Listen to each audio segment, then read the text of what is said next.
Over the weekend, I was in Dar es Salaam, Tanzania, co-chairing the first ever Eac-Sadc Joint Summit on the security situation in the DRC.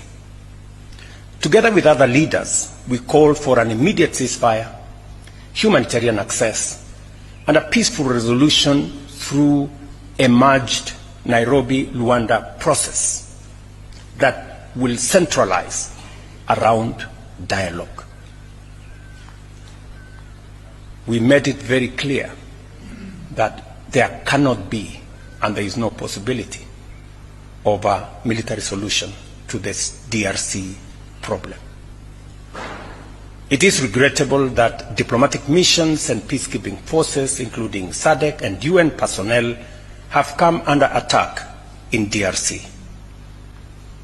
We urged the DRC government to ensure the safety of diplomatic staff and peace missions. Peace initiatives such as the DRC process require sustained funding. However, many efforts falter due to inconsistent financing, leading to delays that create vacuums and risk further violence. To prevent this, we must establish a structured and predictable mechanism for funding peace initiatives. I urge states and international organizations to work together to guarantee adequate resources for effective peace building.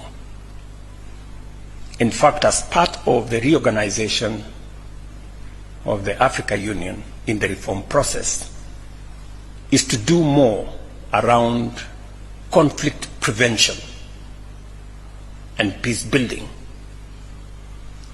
rather than managing conflicts when they are already fully blown. These are some of the discussions we will be having this week in Addis. To this end, we propose that EAC and SADC ministers convene a joint meeting to establish a joint technical team under the two regional secretariats. This team would develop a coordinated strategy for financing, ensuring accountability, and mobilizing support from partners, including those gathered here today, hopefully. A structured approach to funding and international engagement is essential to sustaining the EAC-SADC Peace Initiative in the DRC. And to just give you broad aspects of what this is all about, is that we believe that first we need to merge the Nairobi and Luanda processes, because having two concurrent processes running parallel creates unnecessary competition, creates avenues for forum shopping, and many other things that undermine the ultimate goal of these processes. So we agreed that these processes should be merged into one. Number two, we also agreed that we should expand the space for facilitators, so that instead of having one facilitator, we will have 3 facilitators. And we are in consultation between me and my co-chair on identifying the additional facilitators so that we can provide a more robust mechanism and energize the whole process of mediation in the DRC.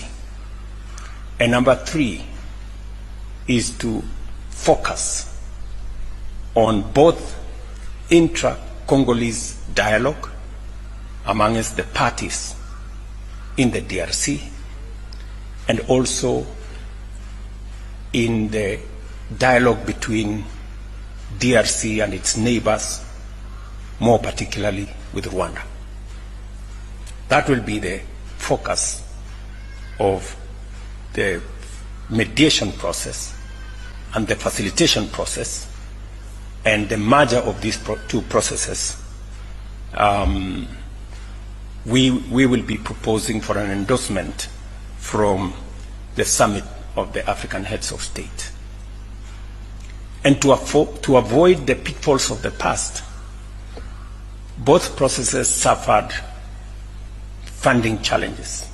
We have agreed that this time round, we want to agree on a funding mechanism that is predictable and that can sustain the whole process to its conclusion, because the situation in DRC is so dire, is so tragic. In fact, it is an indictment to leadership, not just in our region, but I think globally as well. Ladies and gentlemen, as the East African Chair, I also echo the calls of the Africa Union, SADC, the UN, the G7, European Union, Britain, and the United States, and others, for all the parties in the DRC conflict to prioritize negotiations, dialogue, and commit to all of us working towards achieving lasting peace.